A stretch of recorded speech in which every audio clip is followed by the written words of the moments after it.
Hello, everybody. Welcome. Today is Thursday, June 15th, 2023, and I want to welcome you all to Therapy Thursday. My name is Evan Adler. I am a physical therapist here at UNC here in North Carolina. And I am here as a representative of Therapy Services Division and the Community Engagement Committee, bringing you Therapy Thursday. This is a virtual information series that we developed kind of at the beginning of COVID to continue our mission to bring information and aid to the community.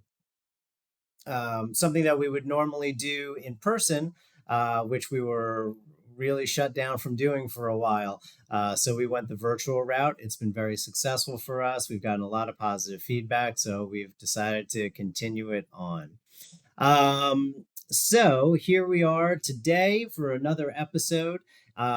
Today's topic is going to be one that's a little bit of a controversy out there. Talking about kinesiology tape and appropriate uses for physical performance.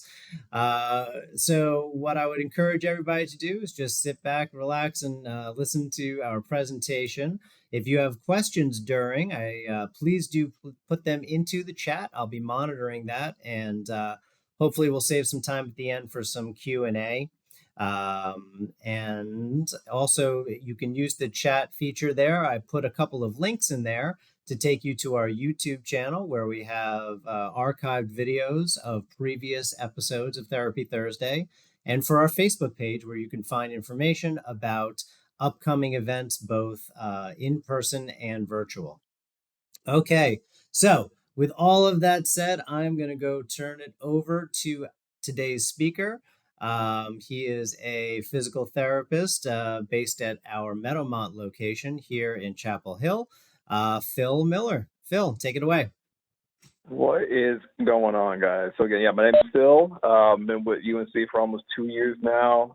Licensed physical therapist and also certified strength and conditioning specialist. So heavy background in exercise physiology. Today, like Evan hinted at, we're going to be talking over appropriate uses of kinesiology tape or K-tape for physical performance. Okay. Make sure this guy works well. Oh, here we go. All right, guys. All right. So today, what I wanted to go over, want to give a little background on what kinesiology taping is and the proposed mechanisms for how it works. Talk about, if it's actually effective or not on different aspects of our function and symptoms.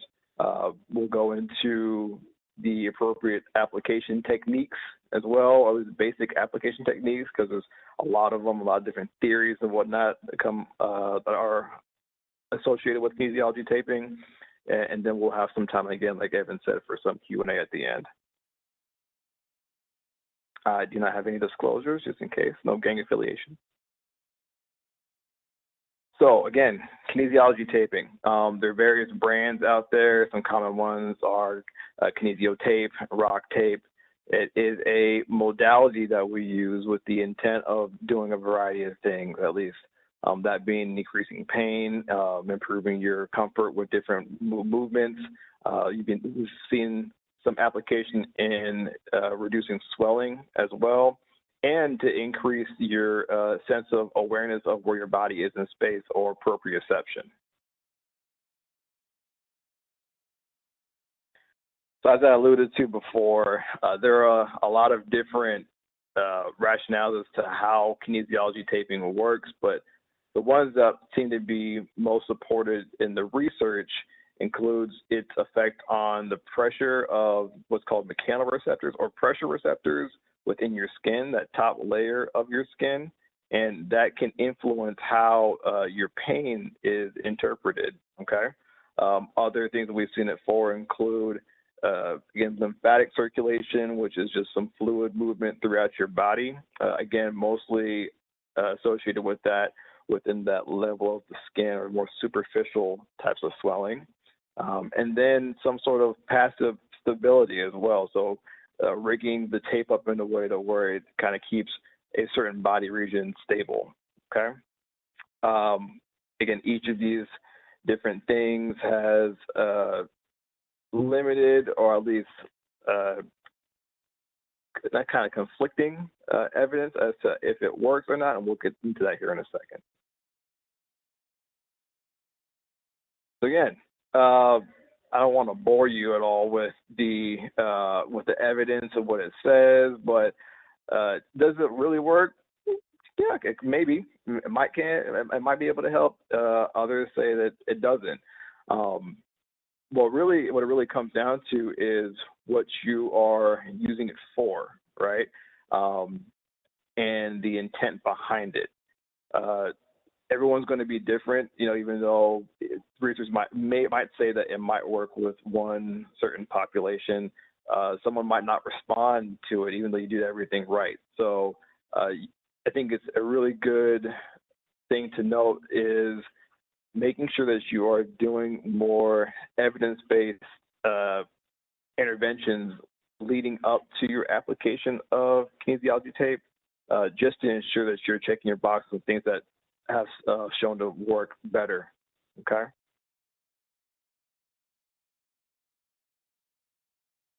All right. So going into, I call it like an algorithm, right, of determining if applying kinesiology tape is a good idea. All right. Some of the reasons, you need to think of some of the reasons that you think it would help, right? Is it for pain reduction, right? Again, going back to the whole proprioceptive concept, are you trying to increase your sense of control, muscular control? Are there other factors at play, like I said, with the swelling aspect of things? So you definitely know why you are wanting to use kinesiology tape and not just blindly apply it because someone says it may help, right? Are there aspects of your activities that you're doing on a day-to-day basis that you can modify or adjust? That way you can create the type of response that you are trying to go for, okay? For instance, if it comes to back pain, right? If you're not going down to pick something up with, optimal mechanics, then that could influence how your back is feeling. Going a little further now, again, with the weekly general recommendations for physical activity, that's going back decades now in terms of what are the standard, what is this governing body of sports medicine saying that we need to be doing on a weekly basis to ensure that we are giving enough stimulus to our body to keep it healthy. Okay, are we meeting those general guidelines? Okay, things that you want to make sure that you're clearing first before utilizing the K-tape. And like I had mentioned before, have you tried more evidence-supported strategies to tackle whatever you're trying to tackle? Okay. So after all that, after you kind of work through that little system, that algorithm, and think that K-tape is still an appropriate thing that you might want to try, or you've exhausted all these other options and you need something that can kind of take you to the next step, then you can use it, right? And again, the things that are most supported in the literature include increasing your proprioceptive awareness, or your sense of position in space for a specific body region. It can help with pain reduction as well. Again, according to the literature, because of the proposed mechanism where that pull that the tape is having on your skin decreases pressure on those pressure receptors, and that can help decrease your pain. Okay. And then lastly, like I mentioned before, helping with increasing or improving the circulation of that lymphatic system, and that can do things like clearing out dead blood cells that you would get when you bruise yourself, for instance. Okay.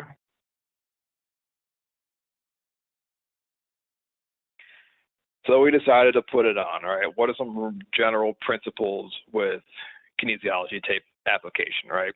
So big thing, we don't want to leave this on for too long. Okay.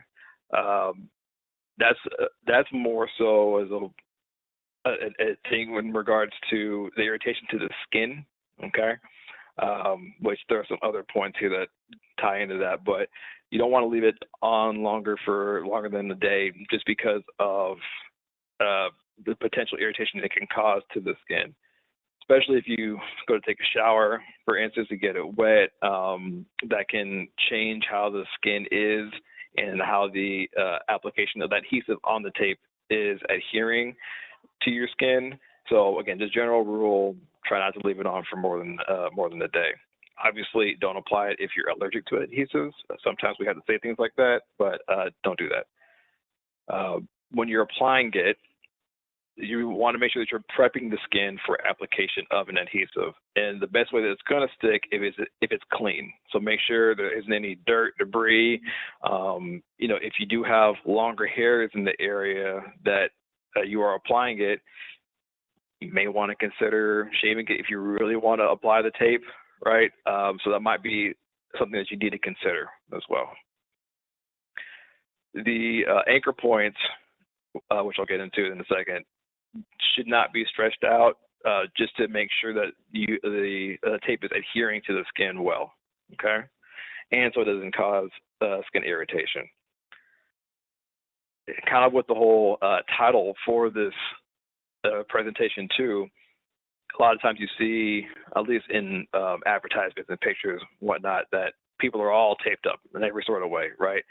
The aim of the tape is, it really depends, right? But you really want to use as minimal taping as possible for it. So just keep that in mind.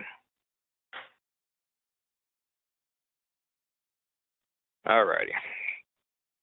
So sorry about the G being missing from the influence. But anyway, so again, these are two different kinds of application techniques using kinesiology tape, right? The one on the left, again, is to help with promoting or influencing your muscles' activity so that it can help your joint and your muscles act in a more optimal way, okay? And on the right is a technique that we use for applying tape so that it can increase the lymphatic circulation.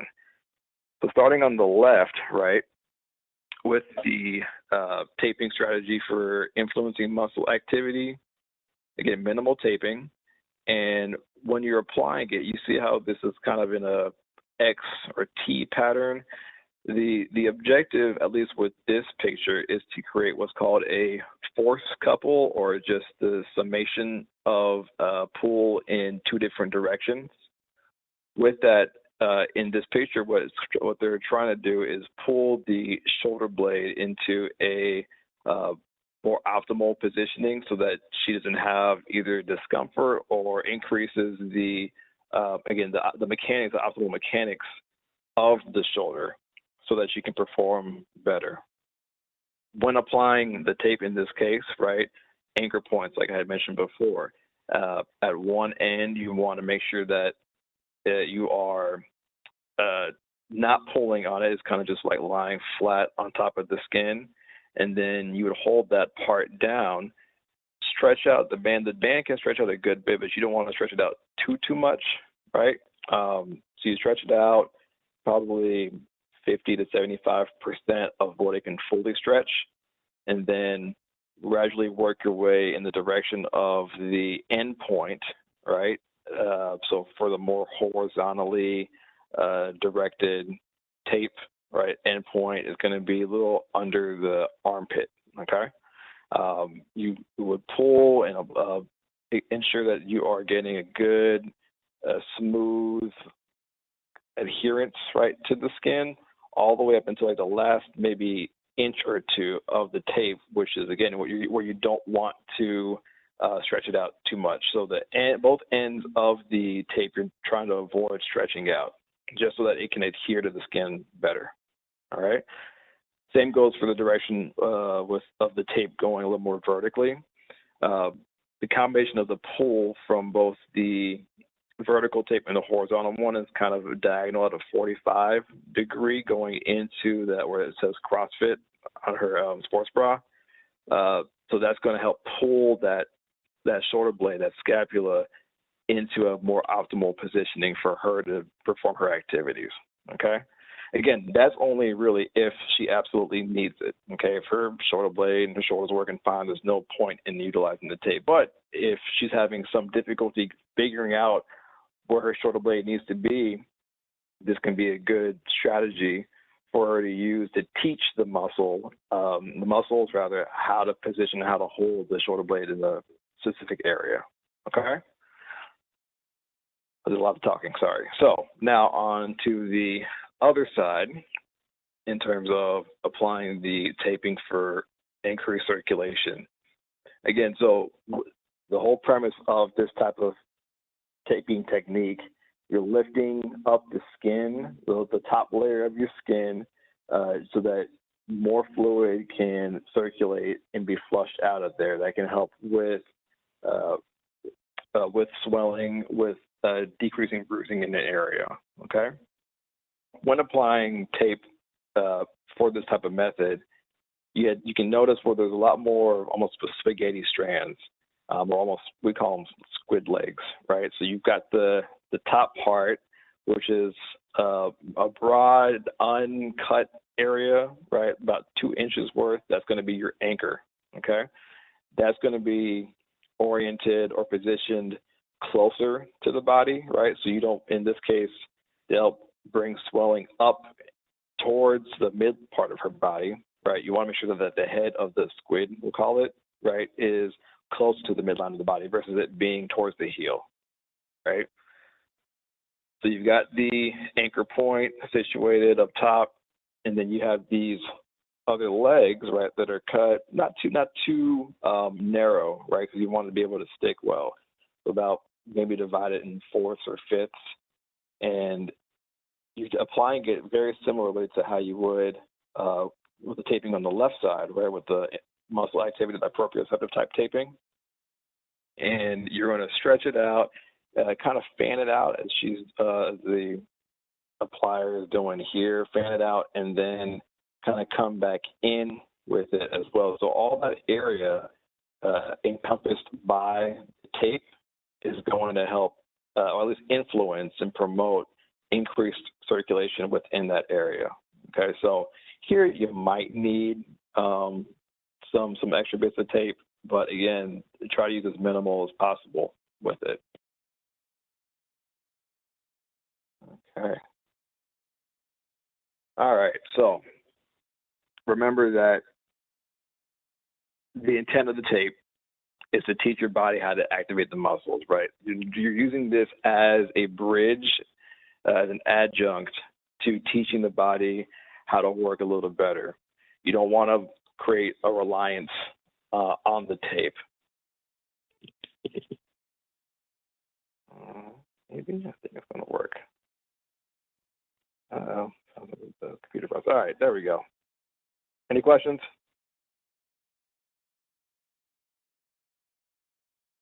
Go ahead and expand this. I'm going to stop sharing and then I'll open this guy up.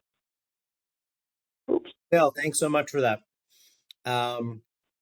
So I did have a couple questions. So when we're looking at the KT tape, so I find in the clinic for myself that yes, the proprioceptive qualities of the tape can be very beneficial. But what does the research, what is the research actually telling us as far as like the lymphatic benefit and the directional stretch, and is there good support behind that? Long answer, no. I included that only because, again, I'd seen that these taping strategies are used. The research doesn't really say that it helps significantly, right? Your body's going to naturally want to clear out dead debris, and eventually it'll like just return to a normal state. But I haven't seen, even I've tried the taping technique. I haven't seen any faster increases, faster reduction in swelling. The biggest thing, if you're talking about swelling, is making sure that you're not doing the activities that are causing swelling in the first place. Right. Gotcha. Okay. There's a there's a question that did come in saying, can it be used for osteoarthritis in the knee joint? And if so, how would it be applied? For sure. So there's been a fair bit of research that I've seen hinting that it can help sometimes with, again, kind of how I mentioned in the PowerPoint, that the sensation of pressure that's going on and around the knee, at least we'll say knee arthritis. It can help with decreasing the pressure of those skin receptors, right? The mechanoreceptors in the skin. And that can give you a decreased pain experience, right, or improved pain experience, if you want to call it that. It's what the taping is not going to do, right, is relieve the pressure within the joint that is likely causing some of that discomfort.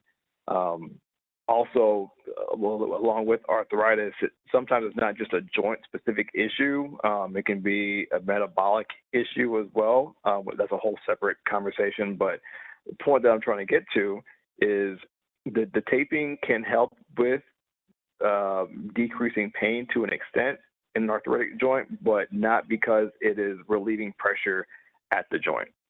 Okay, it can maybe decrease the sensation of the receptors around the joint, and that might be enough to make you feel a little better, right? Kind of what I had said with the previous question is activities, right? Making sure that the activities that you're doing are not overly aggravating that joint so that it can optimize. Oh, sorry, functionally optimize functionally. Is that what I'm sorry, no.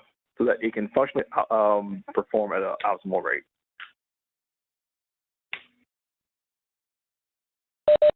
Right.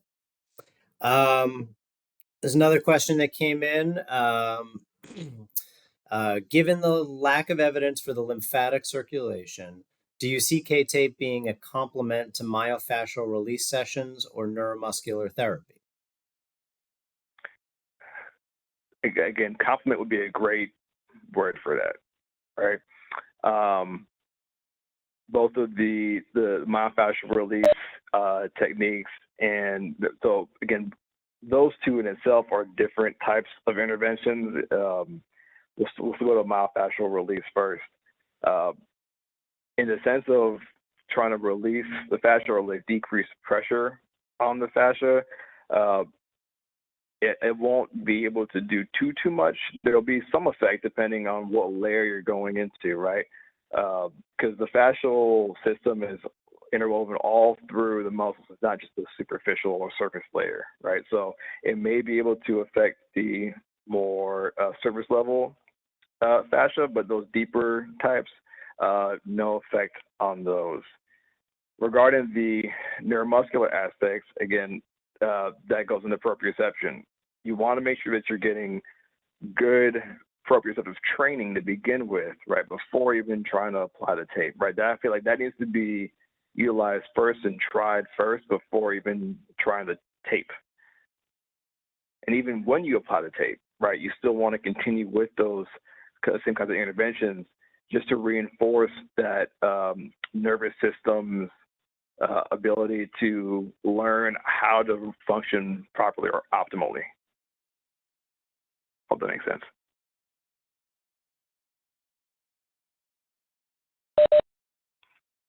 Yeah, absolutely. Sorry, I shut my video off because I had to sneeze.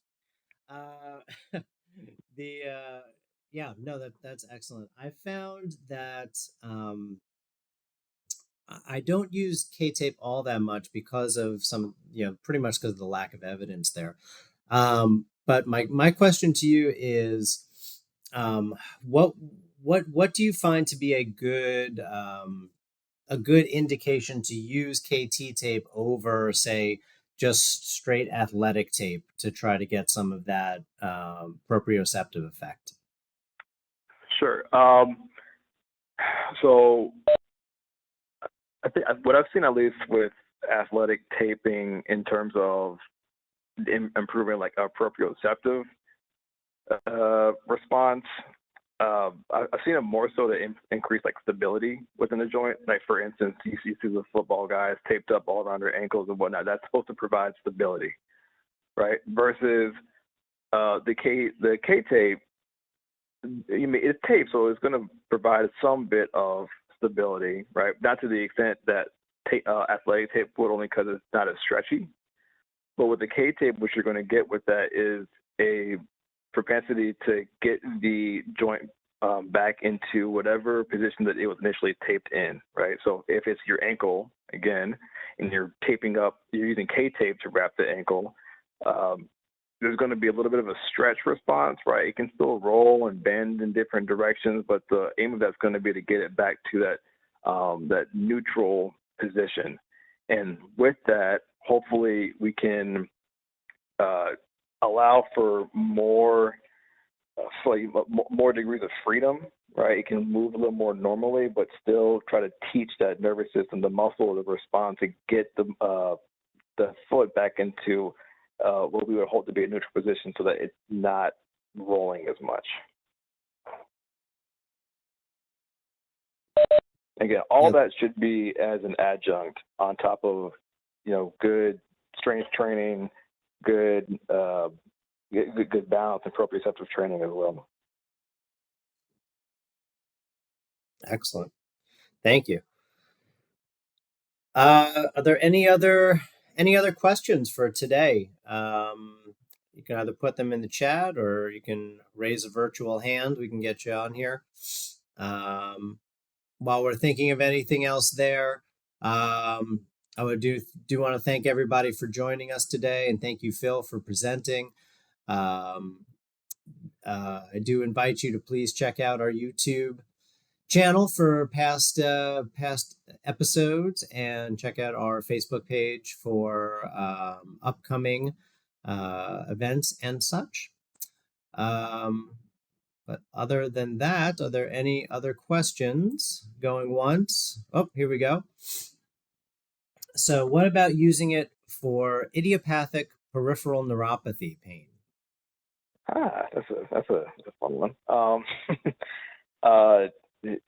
I have not seen anything in the literature to support that. Now, again, I mean, this is one of those things where if you've tried and exhausted other techniques to help with managing that kind of discomfort, then you can try it. Right. The type of pain that you get from peripheral neuropathy is oftentimes not mechanical. Right. So it's not like, oh, I twisted my ankle, something was disrupted in the joint, and now I have pain. Right. This is dealing with how the nerves are interpreting the environment around it. So I say that again, if you've tried other things, or you've tried different pain reduction strategies, like you use medications, or just like meditation strategies, for instance, and all those aren't cutting it for you, then yeah, by all means, you can use a tape. I would just make sure that you don't have any sorts of issues applying, again, that adhesive to your skin, because sometimes the onset of peripheral neuropathy can be from things like diabetes, and that can, when you have that, then that can influence how your skin is and what your interpretation of your skin is in that area. So just make sure that you're cleared for it, to clear to apply things in that area before using it. Excellent. Yeah, I think we got time for one more question here. So, Phil, is there a general rule of thumb for taping, as in point of origin, stretch, angle? Does it Sure. vary for what you're working on, or is there just a general rule of thumb for what you're doing?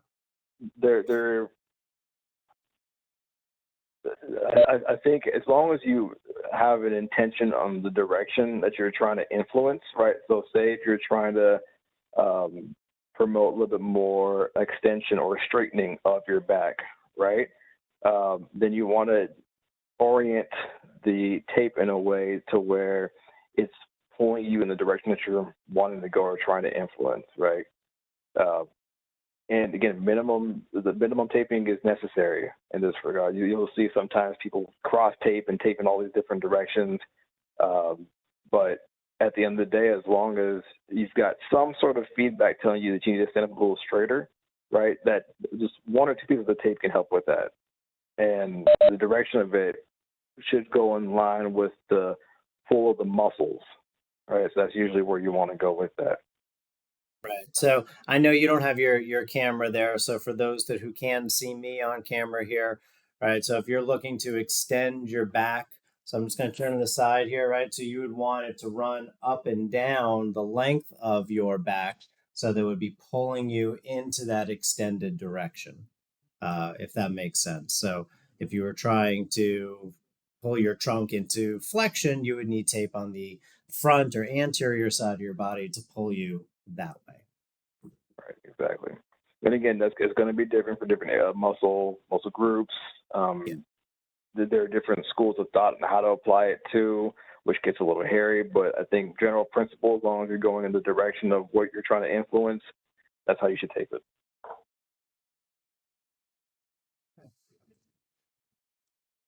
Okay. So I think we got to wrap it up there for now. If you do have any other questions, this will be posted up on YouTube by the end of the day today. So you can always go and check it out there and put in questions there. We monitor that and we can get back to you. I've But other included than that, also, Evan, like the resources to these slides at the end of it too, if you want to make that accessible to everybody. right. Excellent. All right. Well, thank you everybody for joining us today. Really appreciate you coming out. Thank you for joining Therapy Thursday, and we will see you all next time. All right. Thanks all. Thanks, guys.